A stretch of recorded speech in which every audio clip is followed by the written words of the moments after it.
When you get a grinder, make sure you have a guard on it. In order to put a guard on it, you need to take the disc off. Lock the pin down using the button on the top. Unscrew the nut with a spanner wrench. Put the grinder guard back on, lining up with the marks that allow it to fully slip down, and then spin it 180 degrees so it protects your hand.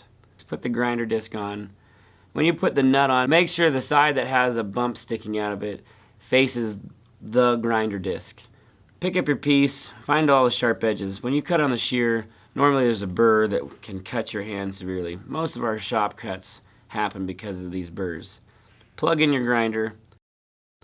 Secure your metal down to the table. Take the grinder, there's a safety switch on the paddle. Push that safety switch down, squeeze the paddle trigger, and hold on with both hands. Start grinding away gently. If you want to use the grinder to cut, we need to take off the grinding disc. Lock the spindle down, use the spanner to loosen the nut, take off your cutting disc. Put your washer back on if it's not there.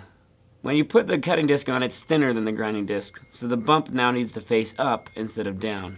Lock the nut down with your spanner. Make sure the spindle is pushed in with the black button. Once it is secured in place and your metal is secured, you can begin to cut. Use short, controlled strokes with both hands. Be careful, these discs are fragile and can explode. We can also put other discs on, such as polishing discs. Push the button in to lock the spindle down. Use the spanner wrench to take off the cutting disc or grinding disc you have. Pick up your sanding pad, your polishing disc, flap disc, put it on.